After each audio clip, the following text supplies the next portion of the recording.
Assalamu alaikum. Welcome to Parenting Hour. You're tuned into Unit FM 93.5 here in Birmingham and 105.1 in Luton, and all our other listeners that are tuned in up and down the country that take this show also from different channels and different stations, and people online and using the app. Welcome indeed to our Parenting Hour show.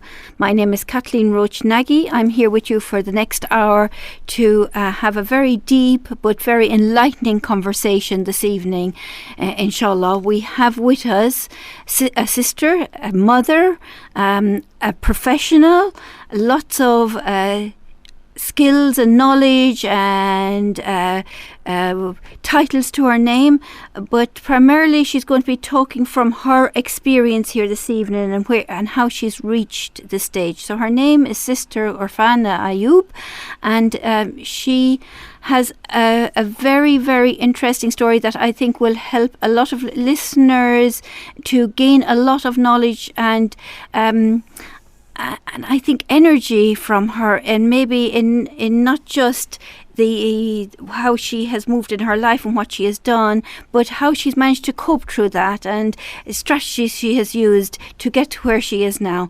And it may be something not just for yourself, but also for other people, for other friends, for relatives, for people that you may know that have experienced something similar, and you can pass on the message and help them also. So without further ado, I will pass over to Sister Urfana. Assalamu alaikum. Welcome, Sister. Wa alaikum assalam. How are you today, Urfana? Alhamdulillah, I'm fine. How are you? Alhamdulillah, alhamdulillah. It's a pleasure having you here on Parenting Hour. I know we've been a while trying to arrange this and get you on the show because I feel that your journey, your experiences, what you have done, the knowledge you have gained and implemented, and how you've changed your life and your family and through the circumstances which you'll explain to our listeners soon, is really important for our listeners to know, and I'm sure you will inspire lots of people that are tuned into the show this evening, inshallah. Thank you very much, Kathleen, sister. It's an honor for me to be here on the show. Thank you very much for inviting and giving me so much respect. Thank you. No problem. Would you like to kind of share a little bit about yourself and about your journey? Right.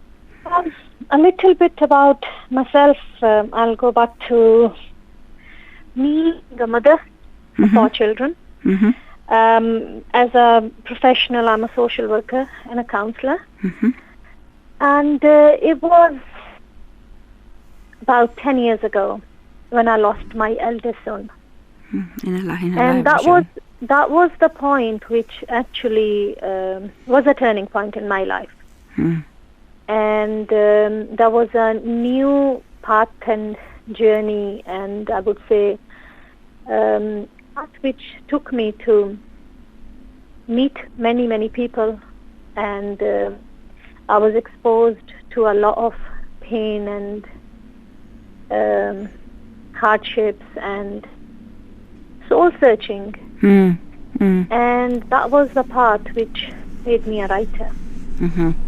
So now people know me as an author of nearly 6 books, 3 books, but they all came in the different language, Urdu and English. So 6 books are there on my name now. And this whole journey of getting to where I am today has changed me, has taught me so much that I think no other role or profession or title has actually given me what this one big loss has done to me.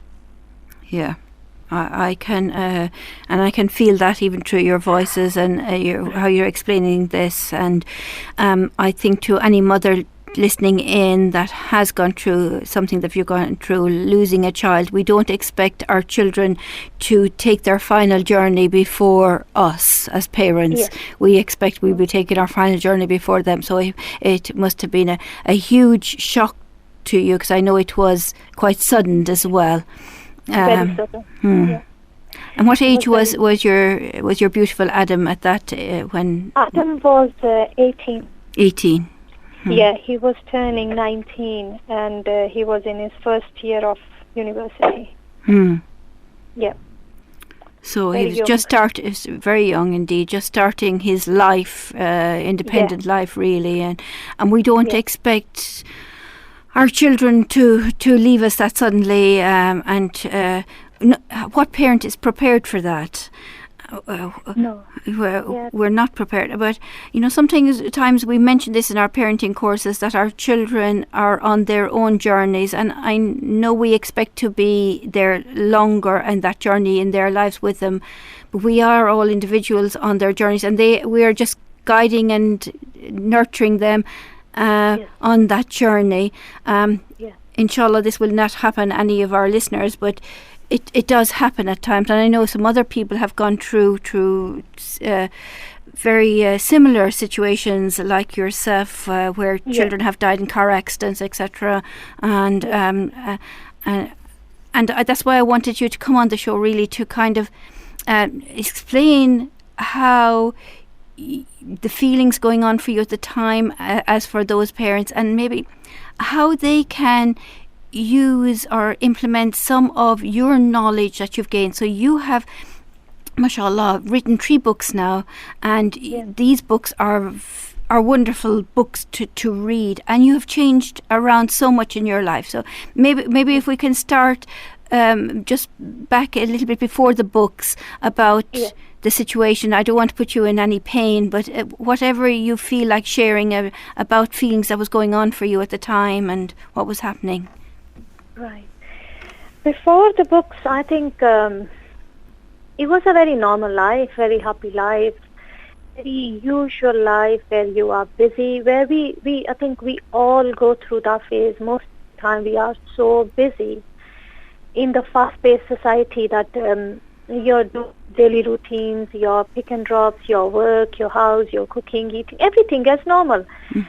And you forget the blessings, and you don't even focus on certain things. And I think that was happening with me, that I was so ambitious to study, to work, to just normal things, what people would do.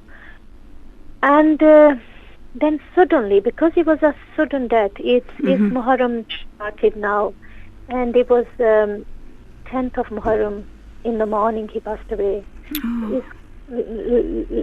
That's literally coming up in a few days' time. Yeah. So full 10 years this month, Islamic month. And it just suddenly, I mean, I'll go into detail.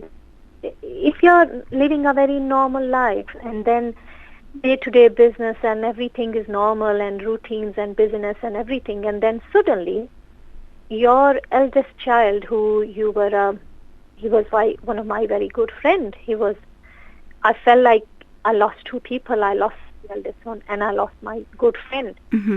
And suddenly, if your child disappears, just suddenly, because he wasn't admitted in the hospital, or, those signs when people, I mean, nobody expects at any point of any relationship. But still, you mentally sometimes get prepared when there are certain situations. People are critically ill. People are in those situations where you think maybe. So it wasn't like that. So it just sudden death where I witnessed that, because I never witnessed any death before that. So it was first experience of somebody dying in front of me, and I was in hospital when we took him. So the whole experience was so shocking that it's not that I didn't believe that we die. We believe as a Muslim that this will happen to us.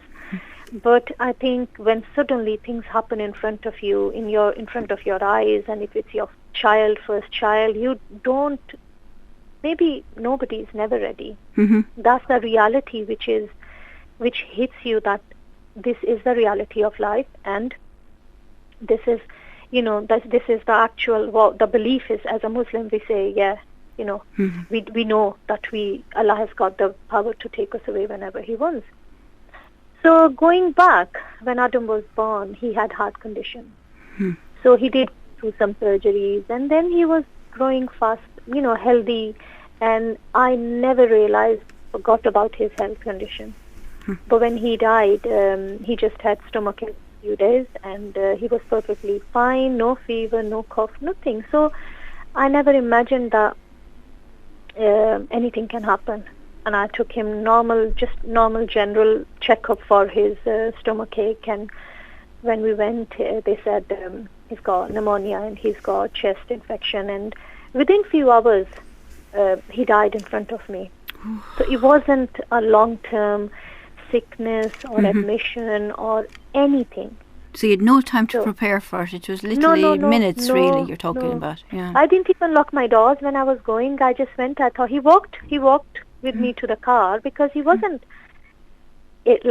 ill of that state where, he can't walk to the car and he can't go to the hospital. He didn't even say proper goodbye to his siblings. His books were open because he was doing his youth and community degree. So one of his assignment was open. So I said, okay, I'll help you. We started his assignment, and I was there with him. The books were there, the pen was there, everything was open. So we thought we're just going for a quick chat and we'll come back. He never came back after that day. So that's a deep reminder for all of us as parents. Yes. That remembering what were our last words when we left the house. Did we smile? Did we say goodbye? Yes. Did we? Really a deep reminder to all of us. Deep. Very, very deep. And me as a parent, I think after losing Adam, I realized how parents. It's a message for all the parents, I would say, how much parents take children for granted. Or not only children, all the situation, but for this program, I would say, value your children, respect and love them for who they are. Because our understanding, we expect a lot from our children. And sometimes they can never fulfill your wishes, and we are not happy with them. But you don't know when, like Adam left me, anything can happen to your child.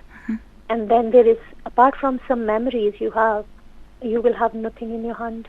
So you have to be really careful what you've got in terms of your children. And then the best thing you can give them is the upbringing and love and care, which can stay with them. And of course, nobody will think they will lose their children, like I never thought. It was a turning point in my life when I realized that Adam is no more part of my family. Yeah, it must be indeed. We, as parents, you pick sometimes on the most silliest of things, or you get annoyed over trivial things, very, very trivial things. The fridge was left open, the door banging. Things that. It most of the time is something which is not even worth arguing, and we just destroy our relationships with our children on those matters. It's true, and it's only when something like this that when somebody is not there that you really then regret what I didn't say, regret the times I didn't have, regret the smiles we didn't share together, the laughter, and this is one of the reasons why, as before we go into your books, why I was hoping you'd share your story to maybe, if want a better word, to shake or juggle some parents that are listening in. I know a lot of parents are doing a really good job, but some parents just look at the negative things and actually are if that child was taken away, what would you do? And I think this will actually shake them in thinking into their parenting. So. Yeah, I hope so, because it's very, very important. Very, very important, because after losing my Adam and after being on my path of being as a writer, I met many individuals, and I heard a lot of stories, and I received so many emails where people had only one child, and that child went. And they had no other children to, like sometimes when we make a mistake, or I'm not saying, I don't want listeners to think that I'm coming from a negative point of view for all the parents. I'm talking generally from my general experience. Yes, you've a lot of experience with your social work and counselling background also. Yeah, what I'm saying is that it's not about you making mistakes with your children and you're not a good parent. It's not about that. It's about always making improvements, you as a parent and in your parenting, because yes, if you've got 2-3 children, for example, for me, when my Adam left, I had 3 more children. I was so lucky, and I'm so blessed. I started valuing them more because I realized that, anything can happen, and, one of these can go. I have no control. But those parents who've got only one child, and if they go, the parents have got nothing left, apart from some memories. And when I get to know those parents who shared their experiences and loss, and they were talking about the child they had, and I felt, I could compare that with myself, that Allah, I am so blessed that I have more children. So the children you have got, you are the carers, you've got a responsibility. What happens is we usually own them as our clothes and our belongings, and then we think we've got the right to treat them the way we want. But that is not the correct way of dealing with the children. We have to be really careful what we do with these children, because they are there for you to look after them. Yeah. And you'll be answerable one day. We will all be answerable one day. How did we do? It's like a job for us from Allah Ta'ala. Definitely, it is, it's a bigger responsibility than a lot of parents think about. Actually, I was coming into the studio today and saw a dad. I don't know the dad, and I was only in my car trying to get out, so he'd already left the car park before I could actually say it. But he drove off with his children in the back of the car, standing up. And they weren't even sitting down, not alone not wearing seatbelts. Yeah. So they had no seatbelts on. They were standing up, and I thought, I run after him, but he was already gone. It's small things. Yeah. Small things, but people he might break quickly, and they might fall and hurt themselves, and that he's going to be questioned about this on the Day of Judgment. Why, it mightn't be much. They might have only a bruise or something, but it is something he'll be questioned about, and it is parents need to understand that and look that this is a responsibility that they have, and as you say, nourish and care and for your your children as best in the proper way as possible. Alhamdulillah. So this happened 10 years ago now, this weekend, and I know you've been on a journey since then, a long journey that has changed your life. So can you explain to us what happened first and how you started on that journey?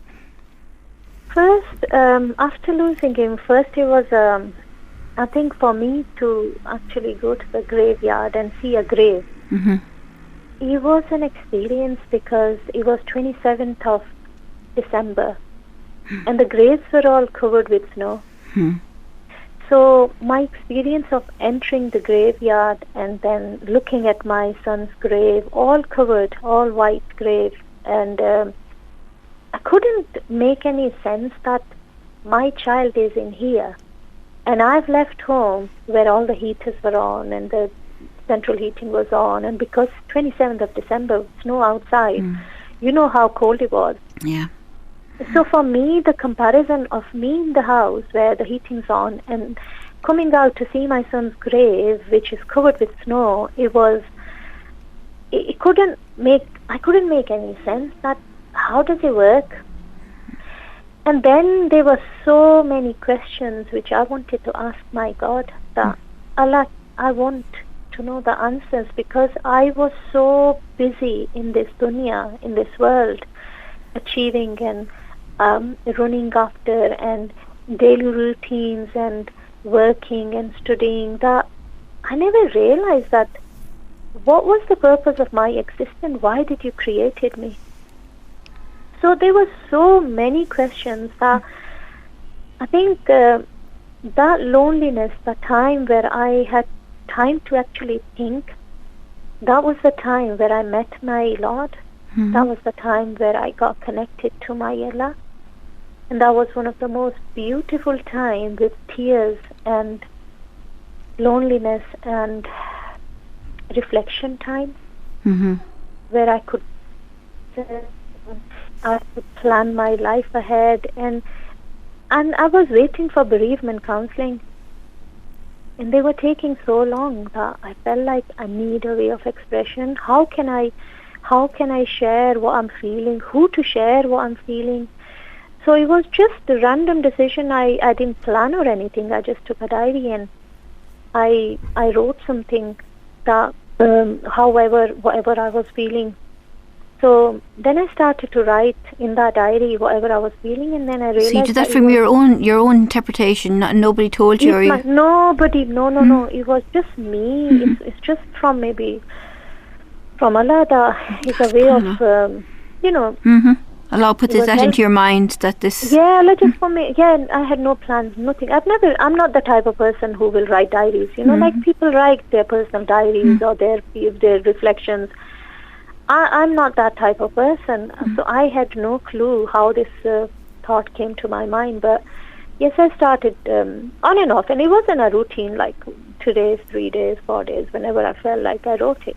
But then I thought I've started to rely on that diary, which is not good, because I had 3 more children. I had, I need to go back to my work. I've got other things. So I was thinking, no.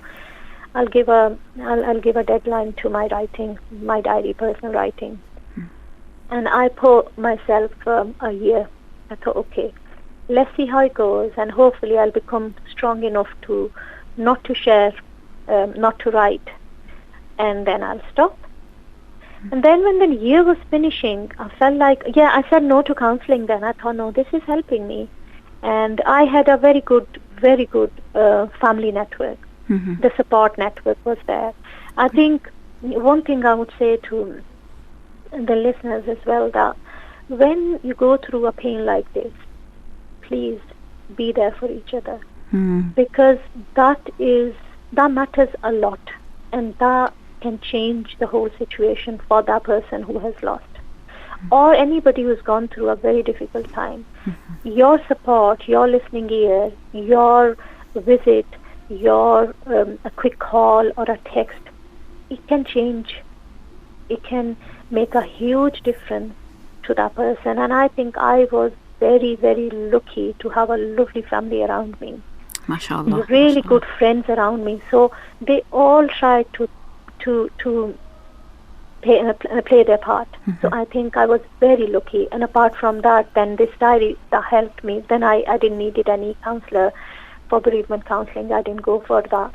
So by end of the year, I realized that actually I started to panic. I felt very uncomfortable. I felt a bit of anxiety that if I stop writing, then what will happen? Who will I speak to? And it was very, very personal stuff I was writing to God, to Adam, I was like, I thought if I stop, I don't know how I'll cope. And then again, and that was the time when I had, again, I can't take any credit, because I don't think, these decisions we can make. I had this feeling from Allah Ta'ala that, okay, whatever you write, just publish it. And I was like, I remember I shared that with my husband. I said, Ayub, I would like to put all this into a book form and just publish it for people. And he was like, are you crazy? I don't even know what you write. And you are saying going for a publication is a very big step, and it's very personal, whatever you write. And I felt like it has helped me. This whole writing journey, this diary has helped me. I know it's very raw, it's very personal, but the whole intention behind my diary to become a book was to support people. I wanted to support people because I realized that I had the best family around me. I had all the support around me. I had really good friends around me. I had a wonderful husband to support me. I had other 3 lovely children, but not everybody will have these situations. When they go through any hardship, and it's not only about bereavement. Bereavement is in my view, is loss of a child, loss of a mother, loss of a dear friend. But it could be loss of your health. It could be loss of your earnings. It could be any loss which can affect you in that state where you can go into depression, anxiety. It could affect your physical or mental health. So my purpose was, okay, I'm doing it for the sake of Allah and to support people. If people can find my writing powerful, useful, if they can get any hope out of this book, then definitely I'm going to do this. And this is what I did. So my first book. My first book. What a lovely journey to your first book, and we're just coming into a commercial break, and we will come back after the commercial break to continue talking about that book and your subsequent 2 books after that, indeed, because we want to hear about your latest book, etc. That's just coming out hot on the press now and just going to be launched. So, but we have this commercial break, so I'm so sorry. Listeners, no, it's okay. Thank you, Urfana. Listeners, do tune into us after this commercial break, inshallah. Assalamu alaikum. Assalamu alaikum. Welcome back to Parenting Hour. You're tuned in to Unity FM 93.5 here in Birmingham and in Luton and Peterborough and other areas also. Welcome to all our listeners. I hope you are enjoying the show. I hope you managed to catch the first half of the show where we have our wonderful guest with us today who is talking from the heart. So we have Sister Urfana Ayub, who is a mum, a social worker, a counsellor, but she is talking from the heart about the loss of her son at the tender age of just 19. And this happened 10 years ago now. And we're talking about her journey through that and how she started writing her feelings, her emotions into a diary. And we ended just before break where you said to Urfana that your husband was looking at you. You're going to publish this book. Who will read it? Yes. But you got it published. He went. Actually, I wrote my first book in Urdu because Urdu is my mother language. And I think I'm a qualified interpreter and translator as well. And I fully understand the translation and the actual first language, the emotions, the way they comes out in your first language, it's always better. So I chose Urdu. And the day I sent the work for publication, that's the day I cried. I felt like I'm giving something very personal, very private to this world. Once it's out, once it's published, it's not mine, it's not in my hand, it's public, it's whoever can read it. And that was a very, very tough decision, but I knew that it will help people, and I had a cause and a purpose behind that writing. So a lot of people ask me this question, that why I chose writing, and my answer is usually that I never chose writing. Writing chose me. My circumstances chose me. So I didn't plan to write. I didn't plan to be author. I didn't think that I will write a book and then another book and then another book. But it's a journey just started from there, from my first book, Tere Jaane Ke Baad, which later came as After You Were Gone. MashaAllah. And that was a combination of your diaries that you were keeping and letters in those diaries. Not the letters in those diaries. The first book was the first year of bereavement. Right. As a mother, what I'd gone through, the questions, the anxiety, there were a lot of up and down feelings where I was a bit lost, then I was finding my way. So the first year of bereavement of a mother, that was mainly the first book is about. And a lot of hope there as well, because as soon as I realized that I've got more children and I've got so much other blessings, then I started to compare, and Allah gave me I would say, a guidance there from the first book that, Allah said in the Quran that I will test you. So I realized that this was my test from Allah. MashaAllah. And if people want to get that book today that are listening in, where would they be able to get it from? They're available from my website, which is www.adam,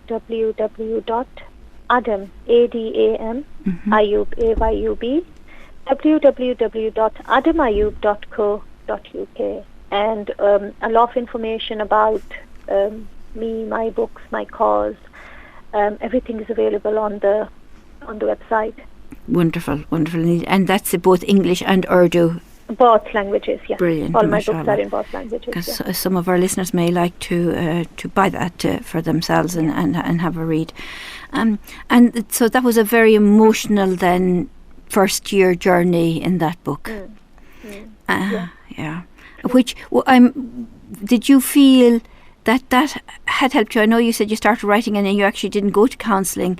Did you feel at the end of the year that actually, yes, subhanAllah, that I'm in a different and a better place now because of this?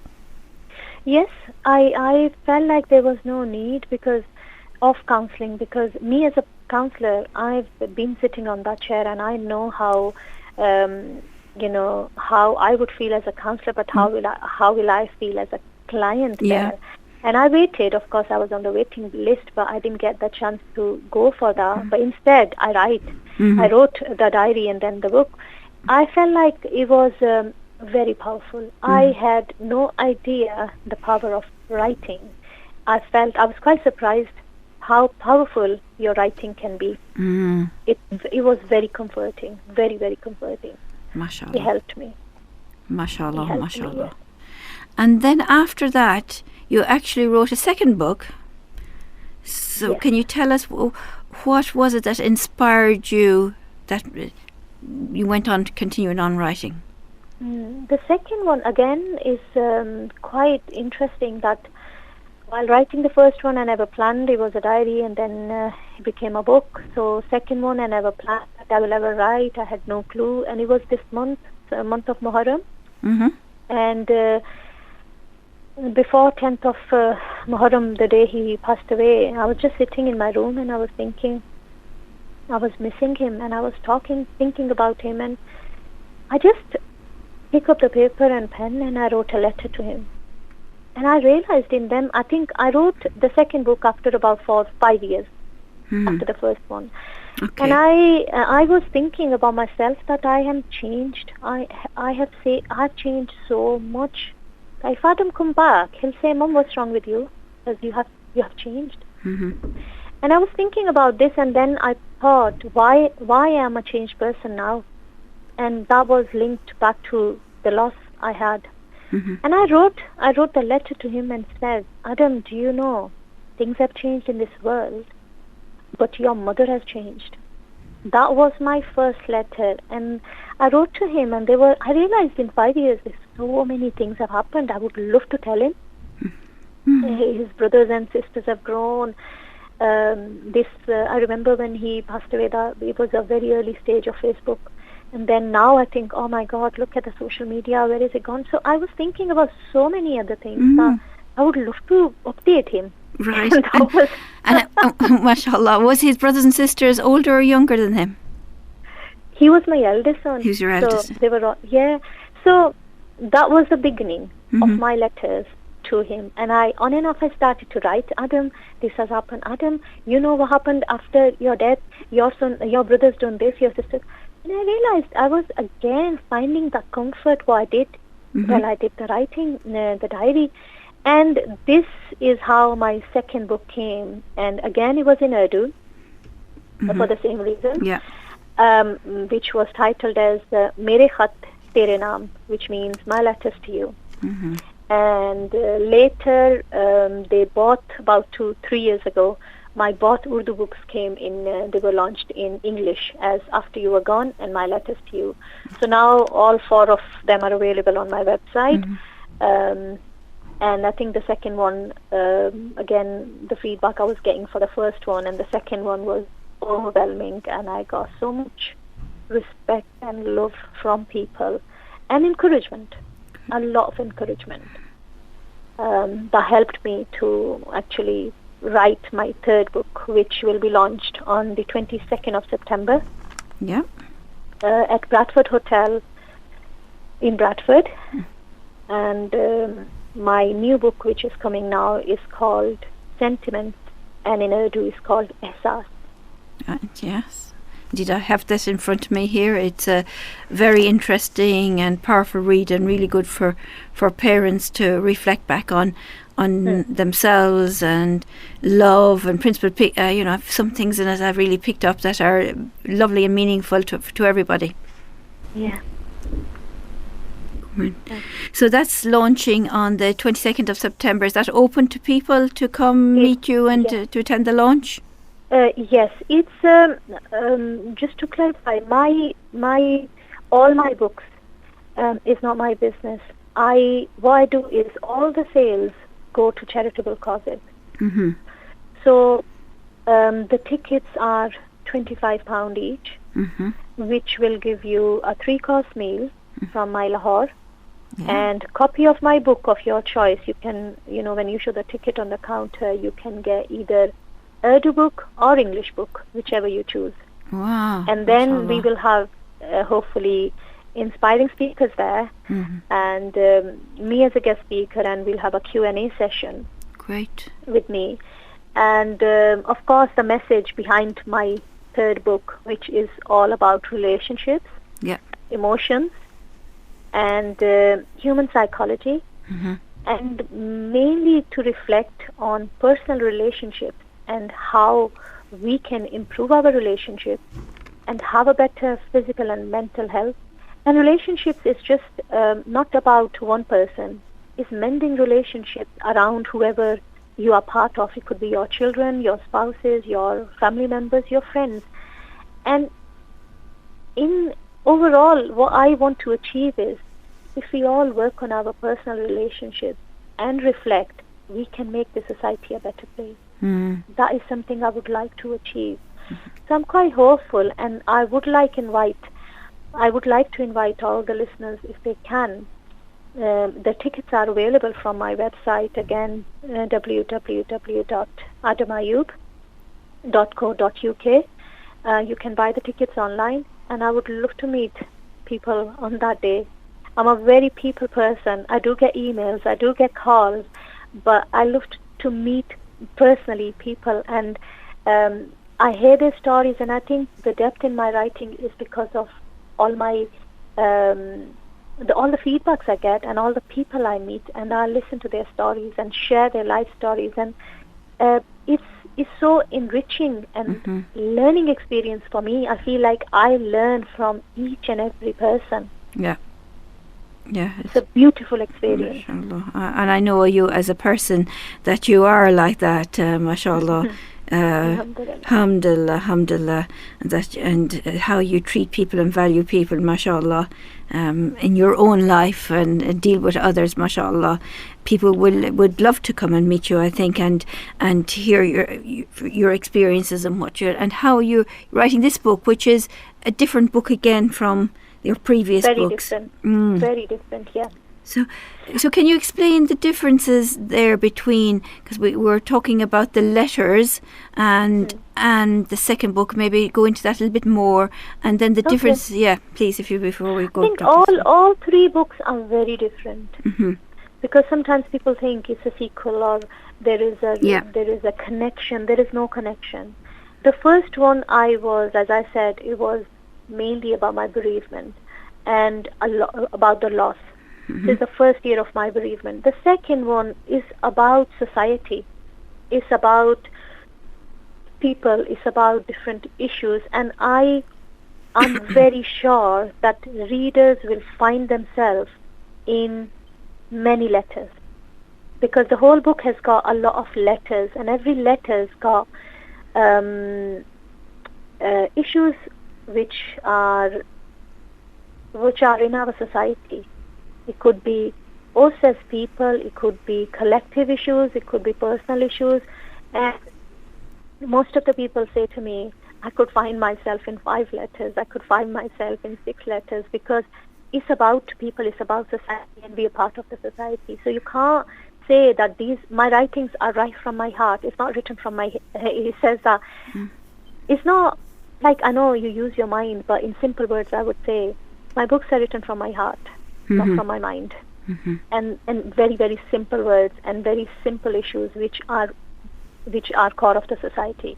Because I want to make some difference, to bring some change through my writing. And I have made my writing Sadqa Jariya is a skill which I'm using, and it's a pain which I use, that I feel that I can benefit others from my own pain. I personally believe there is no boundary, no culture, no religion of pain and loss, because we all connect in a similar way. Whoever we are, wherever we are, whatever we believe, we all feel the pain in a very similar way. And my purpose of these writing, my books, was to convey and to reach out to many, many hearts, many, many households, and bring that change in society. So the second book about my letters is all about society, and it's all about different issues. And any person, I would say, anyone, if they can't find themselves in every letter, they will find themselves in every other letter, inshallah. That's what I believe. And that's the feedback I do get as well. And the third one, through my journey of these two books, meeting people, my exposure to people, my feedback from different people, and me as a practitioner, what I work in society, I've realized our relationships are in a very critical stage at the moment with this society, with this current society. Our mental health is on rise. Anxiety is on rise. Every second person is going through depression. Even children are going through depression. Yep, it's on the rise in schools. So why are they going through depression? What is the root cause? And my personal view is, I've tried to cover in this book, which is called Sentiments, and in Urdu is called Ehsaas. It starts from home. Again, it comes back to your parenting, and it comes back to you as a parent and your family unit. The society is not made out of somewhere else. Society is made of you, me, all of us. And that all need to start from home. So the focus of this book is we can look after each other. We can look after ourselves, our physical health, mental health. Think about all the factors. What actually causes this? What is the problem? Where is the problem? Are we the problem? Because mainly all my three books are inviting people to reflect. That is one major, I would say, my goal was that I'm a reflector, and I like to look at my own faults first before I look for others, because I can't make any change if I don't find my own flaws. So the books are inviting. And what they are very much reflective, and also your last book, Sentiments, is also gives lots of examples from Hadith and Quran. Yes, appropriate examples in there. Yes, which is lovely as well. It's in a very subtle way, but it's the message. It's for us to understand how we take care. And I like to keep it very simple. So in very simple words, I like to convey my message. So that's how I've used in my books. And I hope my messages can reach people's heart, because I've written it from my heart. And I believe that it will reach many, many hearts. And it will make some change in the society. But I always think that, okay, with Sentiments and Ehsaas or any of my books, if one household can be saved, if I can give hope to one person, I think I've achieved my goal. Yeah, that is true. And there's so much there, so much references. I'm just looking at a little paragraph here that you've written that is so reflective. Our eyes see the world in that particular shade which tints our spectacles. Often our minds and hearts also perceive the outside world according to the tint of our glasses. We tend to believe only what those glasses of bias make us see. It is also true that when we form an opinion about others, we do not give them a chance to prove themselves otherwise.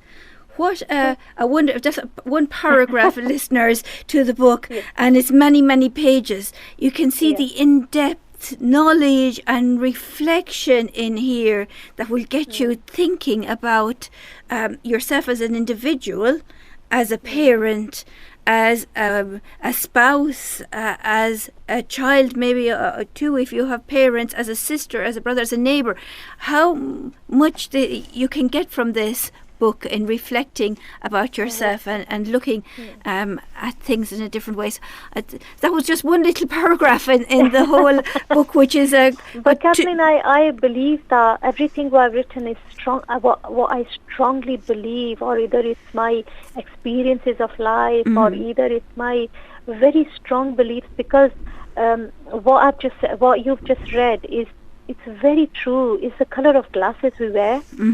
And whatever color of glasses we wear, that's the color we see the world in. Because no matter what the color of this world is, we don't want to know, because we've got our colored glasses of our own choice. It could be red, blue, yellow, and then you can, if you're wearing a yellow glasses, the world will look yellow to you. That's how the world is for you. But we need to understand this, and a lot of us, we don't want to understand this. We're happy with the glasses we've chose, and that's fine. That's the color we want to see. And that's the mindset. A lot of people have got the mindset where the negativity and positivity, I feel they are such powerful forces. If you start thinking in a positive manner, you can change the whole scenario. If you start thinking in the negative manner for the same scenario, everything will be negative. It's about the mindset we have to change from there to see things in a very different way. And that's what I've tried to do in my books. I can give something away, and if I can invite people to actually reflect. We don't need to reflect our neighbors and family members and you and me. It's just about you. It's just about you. It's just about me. Yeah. I need to reflect on myself to bring a change in the society. Wow. I can't take responsibility of others, and I don't have to worry about others. I have to worry about myself. And I would say I'm a very strict teacher to myself. I'm a very biggest critique of myself. And this is how I see that I need to improve from the Urfana I was yesterday. MashaAllah, what a lovely message. My competition is with me. I'm not competing with anybody else. That's how I think. That's how I need to move on. And they're so Islamic, mashallah, mashallah. And as we end the show, we've only just got a couple of minutes left in giving that was a lovely message to end the show for everybody. If there was somebody listening in that had gone through something similar to you, is there any advice that you would like to pass on to them? I would say that if we are Muslim, it depends who's listening. Of course, listeners could be anybody, but if we are Muslims, Allah has already put in our Quran that I will test you. So that's a promise from Allah that we will be tested. So be ready for that. Because when we are not ready for something which is coming, then our reaction can be really different. But if we are ready, something can happen. If you have to go to an appointment and you know this is 4 o'clock or 3 o'clock, you will be mentally ready, and it's easy to cope with that pain. The other thing is, be grateful what Allah has given you. Never compare with anybody's situation. Be grateful for the children you have got. Be grateful for the spouses you have got. Be grateful for the health you've got. All the blessings, start counting them. They are uncountable. You cannot be sad. There is no reason to be sad. Be happy for what you have got. Be grateful to Allah and people who make your life easy for you, people who care for you, people who love you. Look after them, and of course look after yourself. I have recently set up a Facebook page. If anybody wants to join my Facebook page, it's a public page. It's my Dawa page. What I do is very positive messages I share. It's to do with my books. It's to do with my quotes. There is a section of my quotes on my website which you can, is in both languages. And that's www.ayub.co.uk. Yes. There's a lot of information there. And for Facebook, it's Urfana Ayub. You can put writer, you can put my inspiration, Adam, or you can just search me and you'll find Urfana Ayub writer. And that's a public page. You don't need to send me any friends request. It's just go, you can like, share, and follow what I just share my post up, on a regular basis. And that's just to connect with people, because people used to ask me and I wasn't on social media. So that's something fairly new for me. Okay. And also, listeners, we have also put it up on all our social media, and it's gone out to a lot of our WhatsApp groups, our parents as well, to know about these books, and to, if you're interested in coming to the launch, which is happening on the 22nd of September, to help and support this work, this great work, in getting these messages out there, helping others. Inshallah, you please go on the website and get your ticket, inshallah. As you can see, you're not just getting a great 3-course meal, but also a free book as well, mashallah. So, sure. Urfana, before we just end, can you tell us what's next? This question makes me, I don't know how to answer, because I never knew on my first one that what was next, and then there was something next, and then the third one. At the moment, I really don't know, but I'm the type of person, definitely something will come up, because I can't just sit and do nothing. It will be something, I think, but I can't say anything at this point. You'll have to wait and see. If you stay in touch with me on my Facebook or website, I think all the updates will be coming on there, hopefully. And I really want to thank you and your radio station who has invited me. And I hope listeners have enjoyed and learned something from my what I shared, my personal experience today. Thank you. I'm sure they have. Jazakallah khairan for you for coming on and sharing your wonderful experience and journey to where you are now, and inspiration to us all. I've learnt a lot listening to you, and may Allah bless you and keep you writing a lot, inshallah, and inspiring us all to reflect and be better people, inshallah. Jazakallah khairan. Ameen. Inshallah. Thank you, listeners, for tuning in, and inshallah, I hope you've enjoyed the show. If you'd like to give any feedback, to either mention to the studio or to Urfana herself, I think we would appreciate that. And have a good week, inshallah. Appreciate each other. Take blessings, take sight, take reflections of where you are now. Don't have those arguments. Keep smiling and be thankful that we have such wonderful people around us, inshallah, in all walks of life. Jazakallah khairan, listeners. Have a good week, inshallah. Assalamu alaikum.